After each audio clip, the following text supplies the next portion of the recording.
Well, welcome. Thanks for having Brenda and I here this evening. And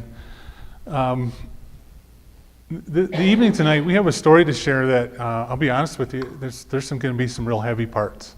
There's going to be some parts that will be hard to hear, and I think they'll be hard to tell. I know that because it's been hard to live through.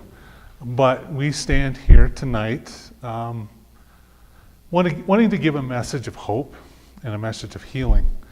And so we feel that God has brought us to the point in this story to be able to stand in front of people and say, this is where we've been. This is our journey with God. And we think it's worthy of sharing with you. Kurt wasn't the only one to struggle. And we just assume that there's struggle in the room tonight.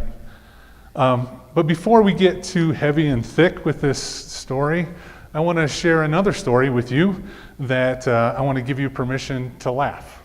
Would you do that for me? Promise me that you will laugh, because it is funny. It is funny every time I tell it, and you will be laughing not at the story, but you'll be laughing at me, because I am the brunt of the story. Now, this story happened about 5 years ago. We live in Michigan, and it was one of those hot summer August nights, about 11 o'clock at night, and we're shutting down the house. Now, I have a wife. I've been married for 28 years. We have 3 kids. They're all grown. We had one living at the house at the time. And so it's 11 o'clock at night. We're turning the TV off. We're shutting the lights down, locking the doors. And I heard the noise. It's the noise that had been bugging me for a month. And I heard it that night, and I wanted to get to the bottom of that noise. It's that noise that was been mysterious in our house. We didn't hear it every night. We heard it maybe once a week, and sometimes it was faint, and sometimes it was more profound, but we could never figure out what it was. Matter of fact, one time we thought it was one of our kids' cell phones, and that at 11 o'clock at night, it would just kind of go off and buzz in the seat cushion. So we pulled all our seat cushions out looking for that crazy thing, didn't find it. But on that August night, I heard it.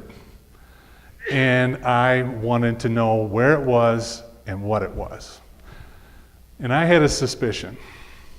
And my suspicion was correct. We had a beehive in our wall. We knew it was there.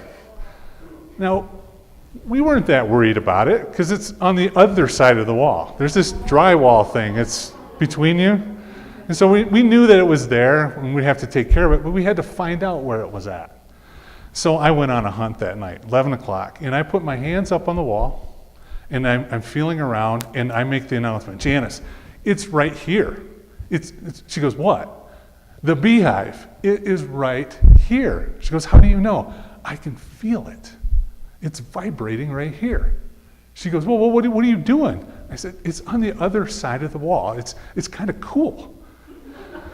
And what I came to learn is that late at night, beehives like to cool their hive, and that's what we were experiencing. It was kind of a rotation. I don't know what they do, but it was cool. And so I'm just kind of rubbing the wall, and I thought, if I just tap on the wall, let me just tap on the wall and see if I can make the noise change. So I tapped on it, and sure enough, the noise changed. It was cool. I kind of made them mad. But let me remind you, they're on the other side of the wall. And then I realized, I think they're up in our ceiling too. I think it turns a corner from the wall to the ceiling. And my curiosity kept growing, and I kept messing around, but we have 8-foot ceilings. I can't reach 8 feet. So sitting next to me on the chair was a shower curtain rod I had purchased at Home Depot. And there it sat there, ready for me to use in my excursion. Now, my trip to Home Depot, you gotta know, I was there to get the shower curtain rod, but while I was there, this is going to come into I'll give you a little foreshadowing. You know what's coming already. I bumped into an end cap of wasp spray, and it was like godly provision. You know, you bump into it and go, bees in my wall. I should probably have some of that. Grabbed 4 cans, my shower curtain rod came home. That was that day. So I picked up the shower curtain rod, and all I wanted to do, I'm serious, all I wanted to do was go, don't. That's all I wanted to do on the ceiling, to see if I can get that response. And when I went thump this hard, that shower curtain rod went right through my drywall. And the reason it went through the drywall, because there was no more drywall left. The only thing between me and a beehive was several coats of paint and a sheet of drywall paper. And it went right through. Makes this 1-inch hole, and there I am holding it into the ceiling, and I'm seeing bees start to curl down.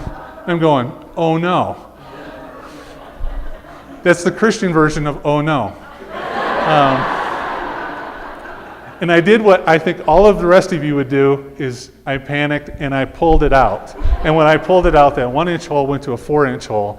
And immediately, hundreds of bees entered into my living room.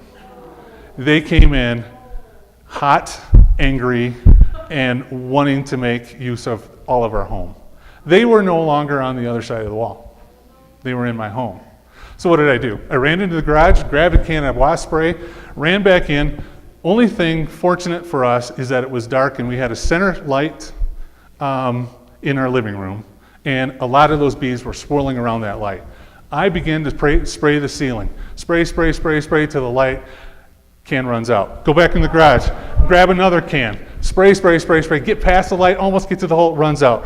Runs back to the garage. Don't ask me why I didn't grab all the cans at once. I don't know that question either. I don't know that.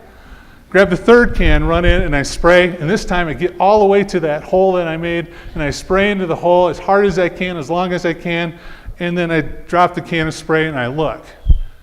And I look around, and there's my wife with a fly swatter. She's swatting the ones remaining.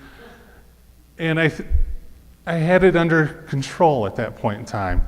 I still heard this angry hum in my attic of bees that wanted to get through that hole, but they couldn't make it through all that poison.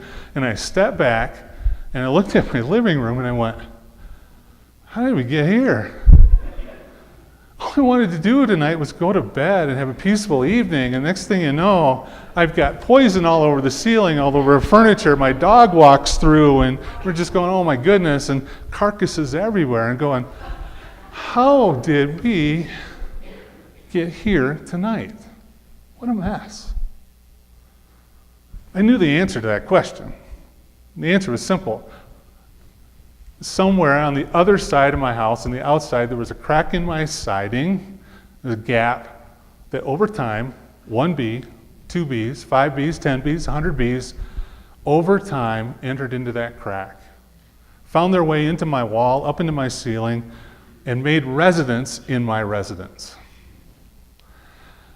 Bees don't belong in my house. We're not compatible. It doesn't work long term. And even if they're on the other side of the wall, eventually there's going to be a collision. Something's going to break, somebody's going to collide. And on that night, we had a mess. And there I stood. Spray can in one hand, drywall, or a screw gun in the other hand, and I just screwed a sheet of plywood up to block it. And I stood there with sweat pouring out my face, and I'm just going, how did we get here? This is not what I planned tonight. I'm going to turn a hard corner here and say in June 2014, I stood in another room. And it looks similar to this room. And I asked the very same questions. But this time, the events that transpired before were a whole lot more grievous, more confusing, more grief-filled. I stood in the front of a church, and I looked at a casket where my brother-in-law lay. I watched my sister drape herself over his body in confusion and grief. And I knew the circumstances that led to why we were there. But I still asked the question, how did we get here? And that's the hard story that we have to tell to you tonight. And I'm going to invite Brenda to come as she begins to bring her perspective to what led to that day where we stood in a church with Kurt's body in a casket. Why don't you come? It was the most usual day. Work in the morning, lunch at night, lunch with a friend, text another friend. I texted Kurt, "Date night?" Kurt replied, "Oh yeah." "What time is our date?" My answer, 5:30. Kurt answered, "Yes," double exclamation point. We got into the car and headed to a surrounding town to have dinner. Kurt gently held my hand for a few moments. How sweet that felt. I don't know how or when we let go of holding each other's hands. We arrived at the Winter Inn. We arrived there for dinner. We remarked that the parking lot was already full. Kurt teased me that he could squeeze my little car into a small spot. I laughed, "Don't you dare." He dropped me off at the door and we went to park. The table was set for two. A life-size painting hung between us. Kurt had a turkey Reuben. I had a salmon salad. We shared bites. Kurt commented that he would rather have a good sandwich than a big dinner plate. Shopping came next. Our 1-year-old granddaughter needed a small pool for the summer months. Kurt wanted to exchange a pair of Father's Day shorts. Next, we headed for McDonald's to pick up a 49-cent cone. I finished my cone first. I looked over at Kurt's cone. He said, "I know that look. You can't finish my cone." Yes, it had been the most usual day.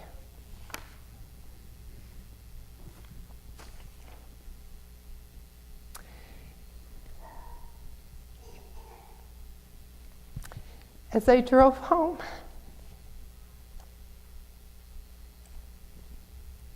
I asked Kurt if I could use his phone to text our youngest son about a basketball tournament.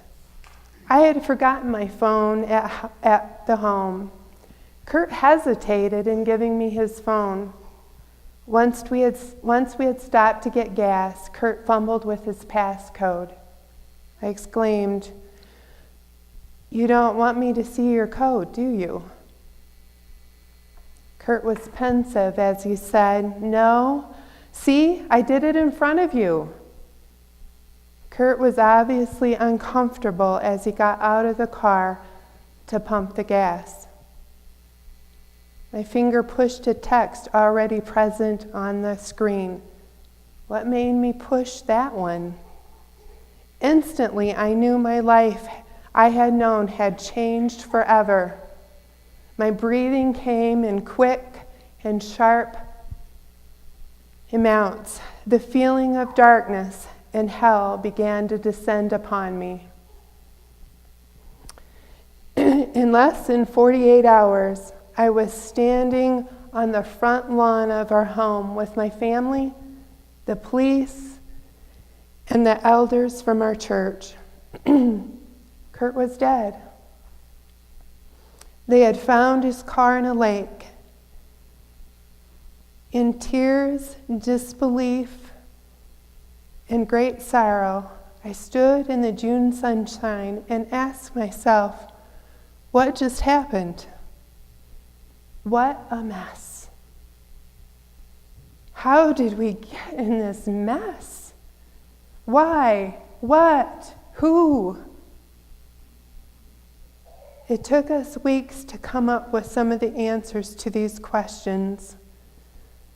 Slowly we realized that many bees had made their way into Kurt's crack in the siding. They had made a horrific nest and in the end had caused him and all of us a catastrophic loss.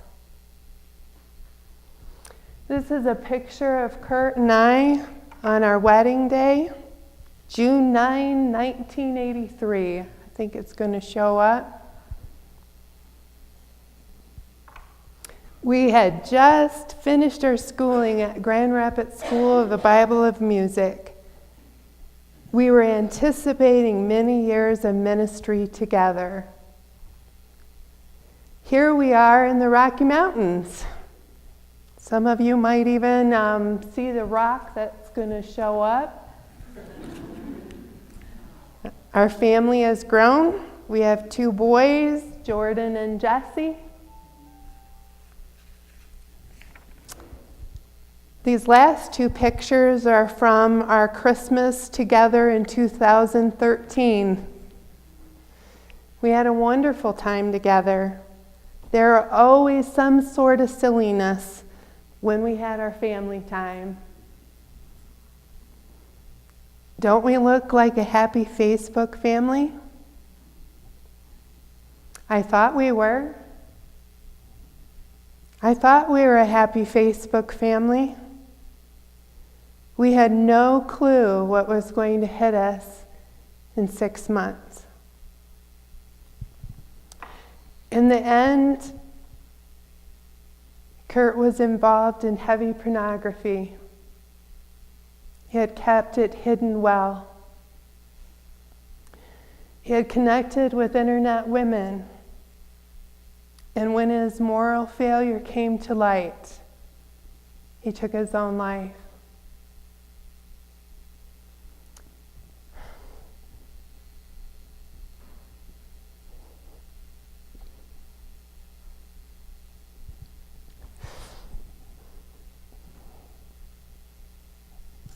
I did not come tonight to share our story so that you would feel pity for the Hoffman family. Yes, we still need your prayers, but you don't need your pity. I did not come tonight to share a story so you could be satisfied. We could satisfy your curiosity. As you know, they say, curiosity killed the cat. Unbelievably, this last year, I have seen curiosity push others into this same pattern. I did not come tonight to share a story so that you would be shocked by a horrific event, because we see horrific stories on the news every day. And guess what? We just become numb to them. I did not come tonight to share a story so that you would be afraid that maybe your story is heading in the same direction with pornography or moral failure. Because in a few days, fear will not necessarily be the catalyst that will change your direction. Lastly, I did not come tonight to share a story so that you would feel shame or guilt for your own choices. Why? Because shame and guilt usually make you bury the problem deeper. Shame and guilt makes you hide. Shame and guilt makes you put on a mask, and you begin to try to pretend that everything is just okay. So why did I come? Why did I come to share our story with you? I came to tell you that there is hope, that there is healing available. Whatever darkness lies in your heart, bring it to the light. Once it is brought to the light, it begins to lose its power, and it begins to lose its hold on you. I came with great brokenness in hopes that if one person, if one family can be reached through vulnerably sharing our saga and can be helped, it will be worth it. My prayer is that it will give one person the courage to step out and ask for help. I came to share with the individual that is feeling despair, hopelessness, or having a suicidal thought to choose life. These verses in Deuteronomy have become vital to me this past year. Deuteronomy chapter 30, verse 11, it states, Now I am commanding you today. Today is not too difficult for you or beyond your reach. It goes on to say in verse 20, Now choose life, so that you and your children may live, and that you may love the Lord your God, listen to his voice, and hold fast to him. For the Lord is your life. What does it say? Choose what? Life. And who is our life? The Lord is our life. My precious friends, we live in a very broken world. In fact, we all have cracks in our sidings. All of us. But the choice is ours as to what we will do with the crack. Again, my friends, choose wisely. When we began to put this talk together, Brenda said, I'll be the story, you be the substance. And I just listened to her give a lot of both. Tremendous substance there, but since I have stuff to say, I'm going to say it too. So I hope you don't mind. When I think back at that day I stood in the church and asked the question, how did we get here? And I saw Kurt in the coffin. It was so ironic to me what I was looking at, because Kurt had passionately taught from a pulpit like this. He stood behind that pulpit, and his casket was right in front of it. And he was passionately taught there so many times. He had been my sister's husband over 30 years. He had been the father of 2 wonderful young men. He was a doting grandfather of a beautiful baby girl. Kurt was loved by his congregation. His ministry was thriving. Someone had said, anything that is good in our little town of Stanton had Kurt's fingerprints all over it. So seeing Kurt in a casket made no sense to me. What I knew about Kurt's death even made less sense to me. It felt like a tremendous battle had been fought and everyone had lost. I knew in that moment that Kurt had taken his own life. It was late on a Saturday night. Kurt had driven his car at a high rate of speed into a dark lake. And the police had told us that the impact of the crash did him no harm. And he laid there and let his lungs filled with water. I can only imagine what went through his heart and his mind, and how guilt and shame radically reshaped who he was. On the days prior to his death, it was revealed to us that Kurt had been involved in multiple sexual affairs with women he had met online, and that's had lasted several years.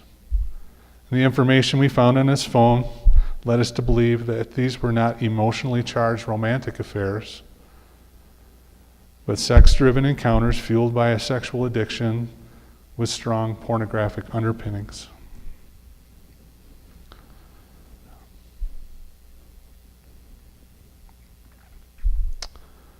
There were so many conflicting elements in the room that day. Kurt was a man that brought incredible joy and warmth and laughter to any room he walked into. But this room was filled with confusion, with grief and disbelief and pain. On the wall behind the stage, a video played reminding everyone of some of the wonderful memories we all had of Kurt. And as I watched those pictures on the wall, I couldn't shake the words and the images I had seen on his phone the days before. How could my heart reconcile with the happy Kurt I was seeing on the wall, with the cheating, addicted Kurt I saw on his phone, and with the suicide Kurt I saw in the coffin? What a mess. How did we get to this point? I think it's important for us to realize that this isn't the first time this has ever happened. And if you open up Scripture, you see this in several occasions. And as we kind of close our time together, I want to share with you the story of two men in Scripture that their pieces of their story scream, what a mess, how did we get here? These men have some striking similarities, and they have one significant difference. So here's the similarities in rapid form here. One, they both came from the same family line. Matter of fact, they were father and son. Two, they both began with humble hearts, wanting to serve God well. Three, both men were called by God to lead the nation of Israel during Israel's most prominent time in their history. And fourth, both are known today for their incredible success as leaders. And then there's five. Both failed miserably. Both failures were deeply connected to sexual sin. For those of you who are familiar with the Old Testament story, you may have figured out this was David and Solomon. I want to take just a few minutes to give you a brief story of each man.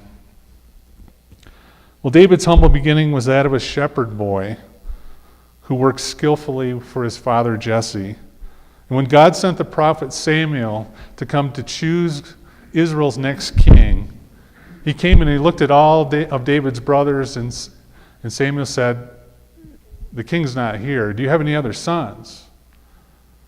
And Jesse said, "Yeah, it's David. He's out with the sheep. He's a young little rut. Go get him, please." He brings David to the family.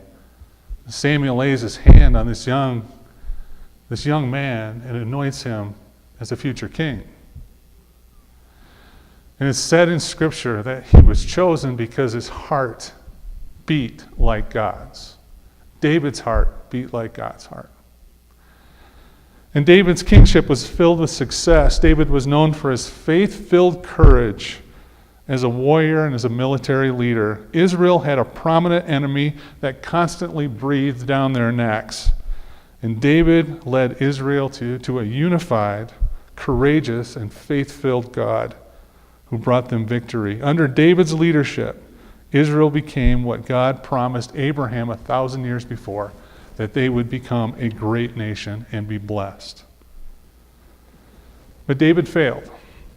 In his later years, David became complacent, and he found himself in a place he shouldn't have been. The author of 1 Samuel says, when kings go to war, in the springtime when kings go to war, David was home. David, what are you doing there? When other kings are fighting their battles, you're home. And on one of those days where David was home, he rose from his bed, walked out into his balcony, looked down and saw a beautiful woman bathing. I have to imagine that his eyes and his heart lingered as he watched her, to the point where he called a messenger and to say, well, who is this? The messenger said, well, that's Bathsheba. That's the wife of Uriah the Hittite. And I'm sure when David heard Uriah the Hittite, he knew exactly who he was talking about. This was one of David's fighting men that was out to war at that moment in time. That didn't stop David. David continued to linger, and the linger went to an invitation, and the invitation led Bathsheba to come to his room. And there they made love, and a baby was conceived. When David found out through Bathsheba that she was pregnant with his child, David went into cover-up mode. And the cover-up mode failed to the point where David had to order the death of Uriah, send him on a suicide mission, send him to the front lines where he can't come back. The cover-up was complete, David thought. I'll take Bathsheba as my wife and nobody will know any different. And David had created a tremendous mess that God was about to expose in him. A humble shepherd that God had called to be the king over his chosen people, because his heart beat after God's, had become a lying, cheating, wife-stealing adulterer and murderer. David, what a mess. How'd you get here, bud?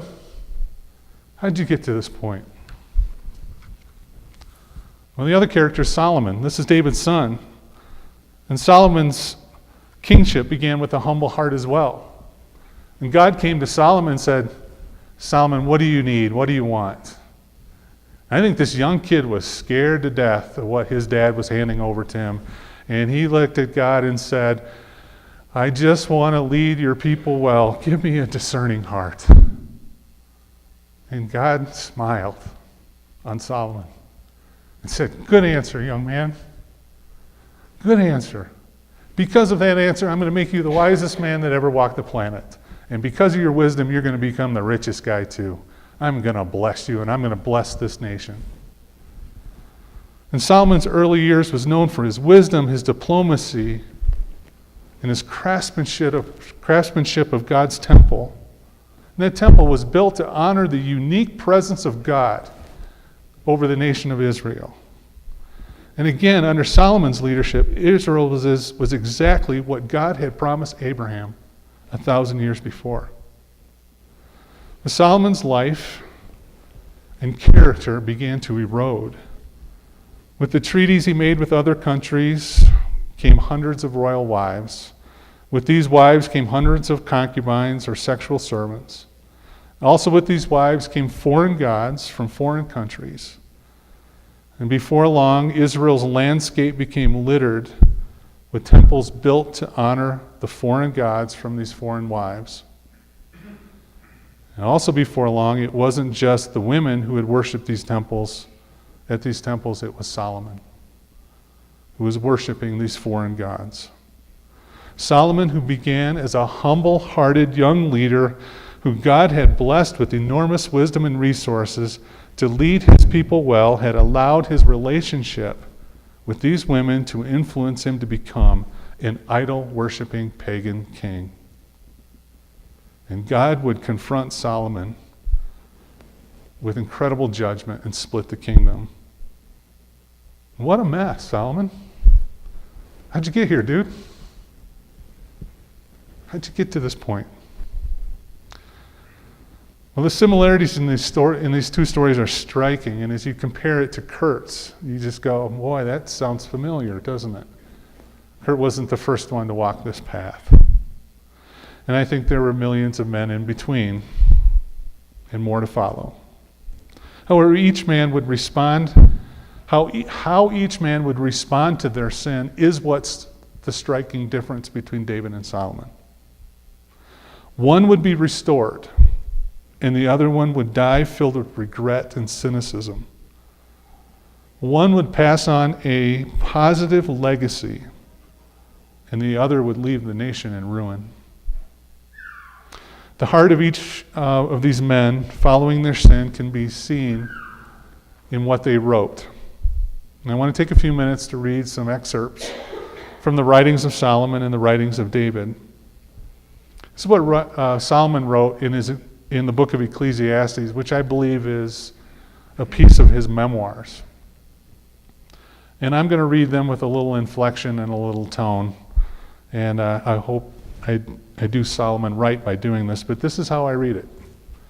Listen for the cynicism. Listen for the lack of perspective in this old man's view. This is from the NLT.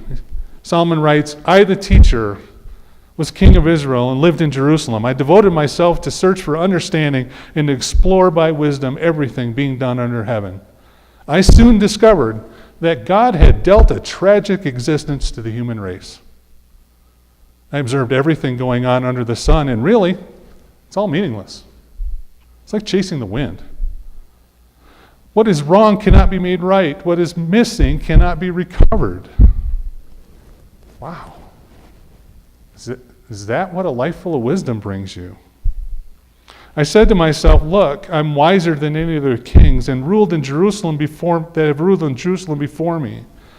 I have greater wisdom and knowledge than any of them. So I set out to learn everything from wisdom to madness and folly, and I learned firsthand that pursuing all of this is like chasing the wind. The greater my wisdom, the greater my grief. To increase knowledge only increases sorrow. I said to myself, come, let's try pleasure. Let's look for the good things in life. But I found that too is meaningless. So I said, laughter is silly. What does it do? What good does it do to seek pleasure? And after much thought, I decided to cheer myself with wine. And while still seeking wisdom, I clutched at foolishness. In this way, I tried to experience the only happiness most people find during their brief life in this world. So I became greater than all who lived in Jerusalem before me. And all my wisdom never failed me. Anything I wanted, I would take. I denied myself no pleasure. I even found great pleasure in hard work, a reward for all my labors. But as I looked at everything I had worked so hard to accomplish, it was all meaningless. It's like chasing the wind. There was nothing really worthwhile anywhere. And who in this room would want their memoirs to read that way? That's a man that's jaded. That's a man that never got things right. That's a man who never repented of his sin. That's a man who died with regret, with ruin in his wake. If only Solomon had responded like his dad.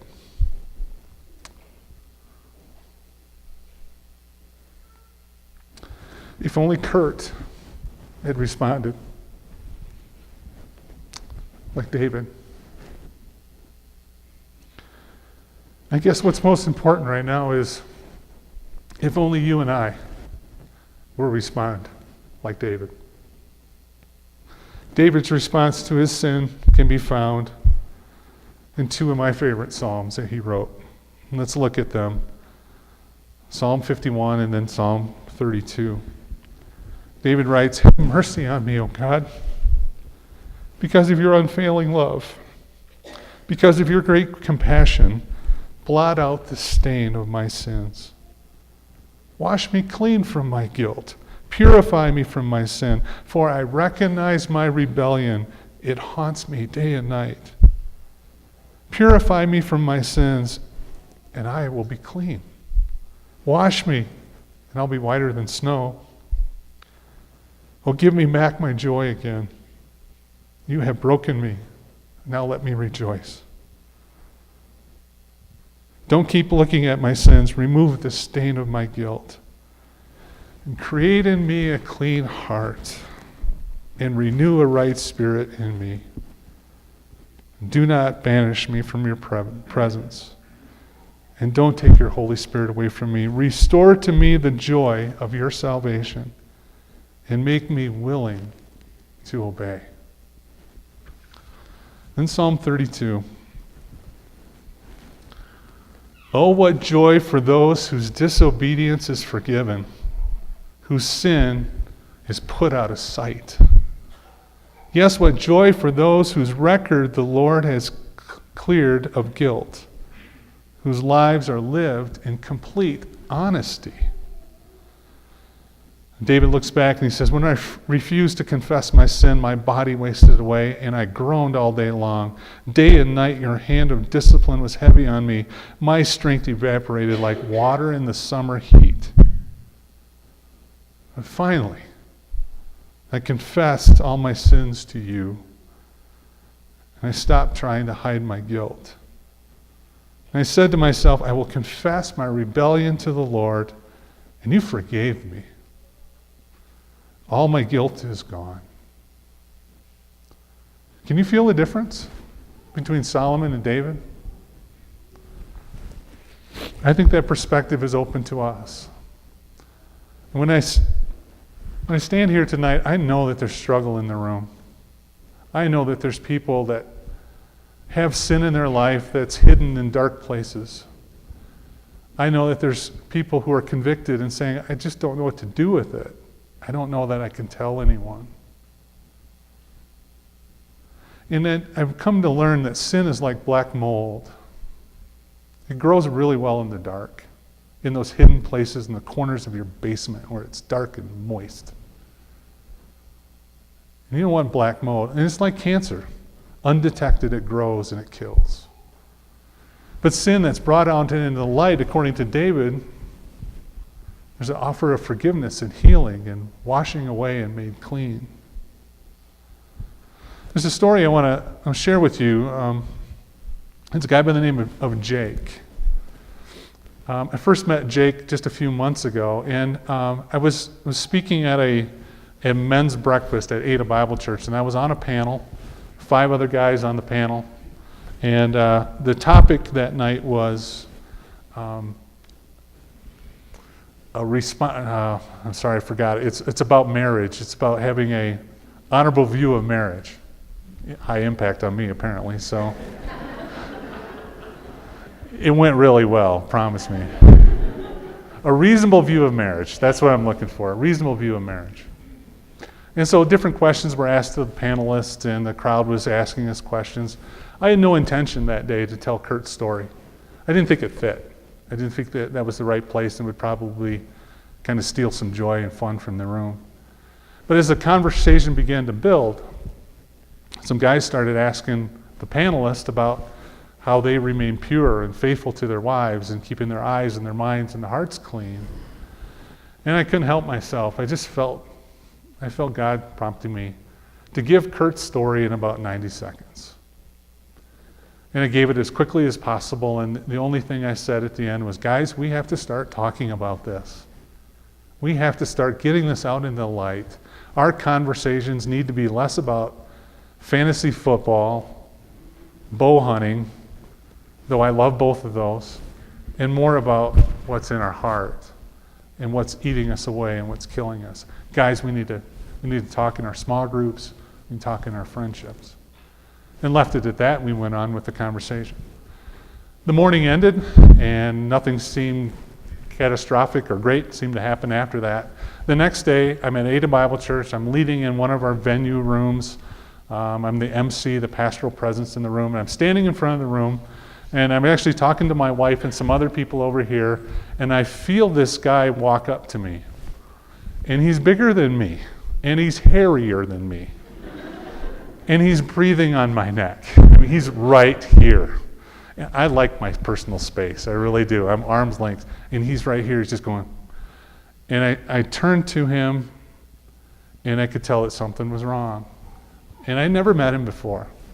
And I said, is everything okay? No. Do you need to talk? Yes. Do you want to sit down? Yeah. So we sat down, and he said, I'm on the same path your brother-in-law was. What you said yesterday at the men's breakfast, that's me. I need to confess my sin. I need help. That's all he said. And I asked him a few questions, and we talked, and we prayed together. And I got his phone number and was able to, in the next week, to be able to connect him with a group of guys that is passionately talking about these issues in their life and are restoring each other to a point of purity and cleanliness with sexual sin.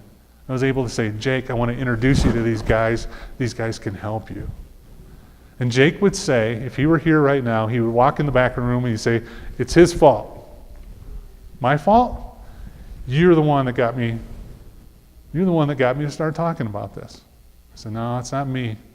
The Spirit of God wanted you to do something very, very difficult. To come up to somebody and say, I'm struggling. I failed. I'm on the wrong path. And I need help. He did something enormously courageous. Last week I bumped into Jake at an art show of all places. Here's this big, hairy guy. He's a concrete worker. He looks the part. He's in this art competition called R.M.B.C in Grand Rapids. We have it every fall for the last 7 years. It's a really cool thing. And anybody can submit art pieces into that, and you go all over the city, look at them, vote on it. Winner gets $250,000. It's a really cool thing. Jake had submitted an art prize piece, and I bumped into him, and I saw the piece, and I saw him, and I stood back, and I looked at this art prize piece that he had drawn with charcoals, with these concentric hearts he had drawn beautifully, with Bible verses he had memorized, and then in big bold words, the things he had broken free from.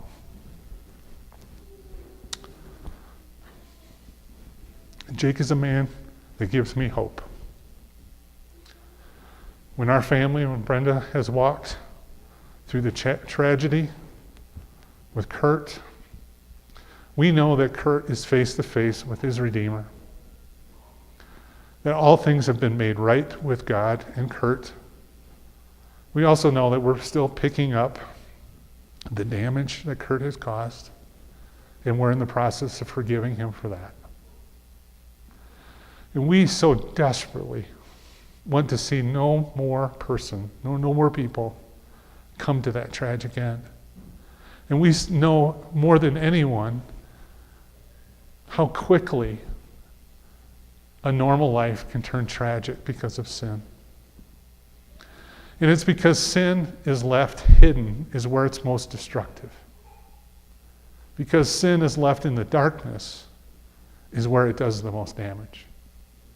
And Jesus is asking us to take that dark ugliness that we are ashamed of and put it in the light where he can redeem it, forgive it, restore it, and make it whiter than snow. Let me finish Psalm 32.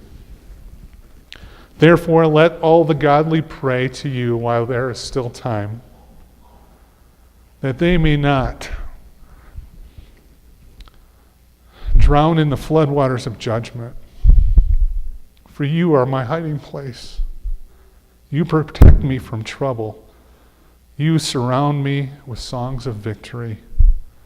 The Lord says, I will guide you along the best pathway for your life. I will advise you and watch over you. Do not be like the senseless horse or mule that needs a bit or bridle to keep it under control. Many sorrows come to the wicked, but unfailing love surrounds those who trust the Lord. So rejoice in the Lord and be glad, all you who obey him. Shout for joy, all you whose hearts are pure. My encouragement to you tonight is simple. If tonight the Spirit of God has convicted you of some hidden sin, and for Kurt, we told you what his were. Yours may be the same, yours may be different. May not just be talking to guys, I'm talking to everyone in the room. We all have sinned and fall short of the glory of God. We all struggle. But we all have this propensity to hide and to recoil and say, I'll fix this myself. I'll take care of this. I'll clean it. I don't want anybody else to see me right now. I don't want anybody else to see me in my ugliness. That's a lie from the pit of hell. And we as a church need to be better at helping those who are struggling in sin. And my encouragement to you tonight is if you are convicted and God is saying, you got to make this right, you got to step into the light, my encouragement is you're going to need help. Tonight you came in and there's some papers that were given to you with some phone numbers, some people that will help you. Those numbers are there that can help you with pastors from this church and other places. But I also want to encourage you to do something else. I want to encourage you to write down the name of somebody that you deeply trust. You deeply trust that person. Write their name down. And next to their name, I encourage you to write down a date. And please make that within the next week. Don't put 2022. I'm going to give myself a few years to get through this. Write down the name of a person you trust that will take care of your soul, that you can tell, this is my struggle. And when you meet with that person, say, this is where I'm struggling, this is dark, this is ugly, I'm ashamed of it. I need help. I need somebody to walk with me. I need someone to take me to the next step so I can be like David, washed clean, my guilt washed away. Those of you who get to hear, who have the privilege of hearing the confession of a brother and sister in Christ, I implore you to respond with grace and mercy, follow up, and love. That's how the church is supposed to be. I think James says, confess your sins one to another and you will find healing. Not judgment, not shame, not scorning, but you will find healing. I think a place in the Proverbs said you will find mercy. We get to give healing and mercy to one another, to those who are struggling in sin. How cool is that? But it starts with courage, it starts with trust, it starts with you saying, I'm a sinner, I need help. That's where we want to leave you tonight. And I'm so thankful that you have allowed us to share this story. I can see in your faces that there's some heaviness, that this was hard to hear, it was hard to tell. But I'm so glad we were able to share it with you. The rest of our lives are lived with the desire to help and bring healing.